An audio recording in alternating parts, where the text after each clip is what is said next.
Well, hello there. No, I'm just kidding. So, I am here today to answer a question that one of my Twitter friends has asked me. Sarah asks, Bree, if you could change one thing in the world, what would it be? Now, I'm only doing that because I love the accent so much. Just like the Charlie bit my finger thing. I mean, if that kid was an American kid and said that, it would not be funny.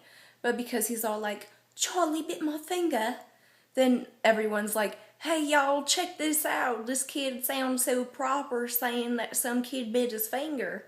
So, that's my take on that. And Sarah, I think that your accent is adorable.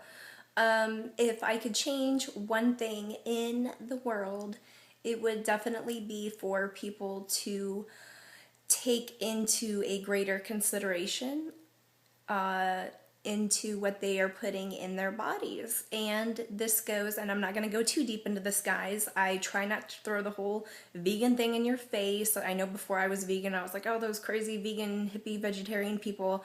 But just hear me out real fast. The pork, beef, all that you hear, the pork is actually a pig. Actually, it's a piglet. They only live about 6 months and then they slaughter them. And the beef is a cow, and they're kind of ugly creatures to me, but they're still a living being nonetheless that want to live just as much as you and I do. And not to mention what that stuff does to our bodies. You are what you eat, and everyone's like, oh, I wonder where all this cancer is coming from. I wonder why I'm having heart attacks and why I have diabetes and blah, blah, blah, blah, blah. It must be this, it must be that. I must be standing too close to the microwave. Well, it would kind of make sense that what you're eating every single day could be a contributing factor to that.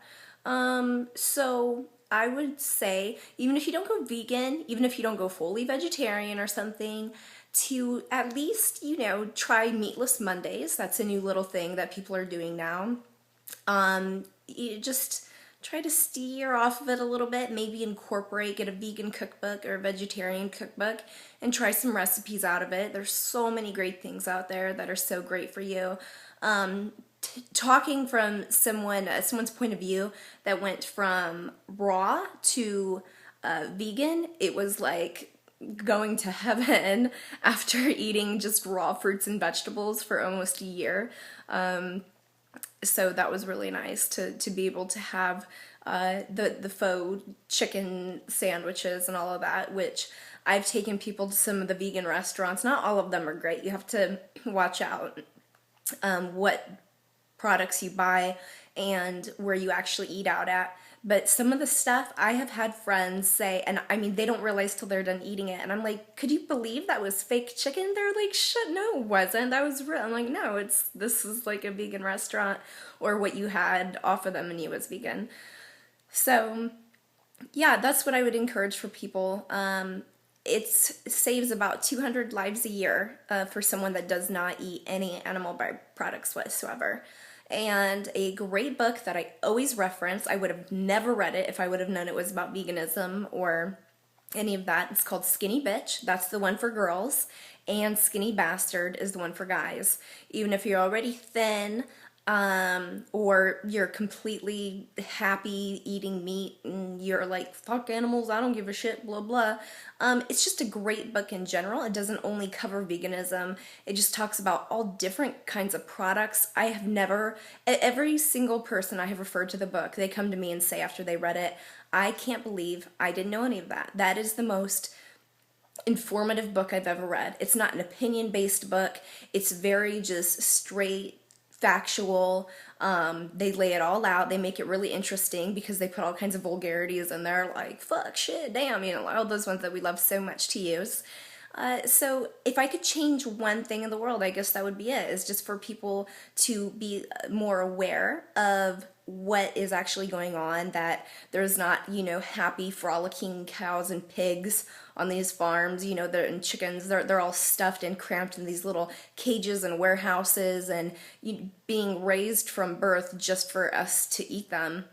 And that seems so ridiculous to me that, why kill these things if we have other options? And people are going to be like, oh, we were meant to eat meat because of our teeth and blah, blah, blah. I mean, I've been vegan for over 2 years now, and I'm like living and healthy and fine. And I mean, I started eating junk food, so I put a little weight back on again, but when I kick out the junk food, when I kick out the potato chips and stuff, yes, you can still eat potato chips vegan. You can still drink pop. You can do all that stuff. But, when you have that option, I just think it's better to do that. And, there's all kinds of stuff I would do, but I guess that's the biggest one. So then, okay, I have a question for you guys now. If you are a meat eater, if you could cut one animal out of your diet, which animal would it be and why? Which animal is your favorite? What are your favorite characteristics about that animal? And why do you think you would feel better for not consuming that anymore and contributing to its murder? So, because that's basically what it is. Someone's killing it for you to eat it. So that's my question for you guys.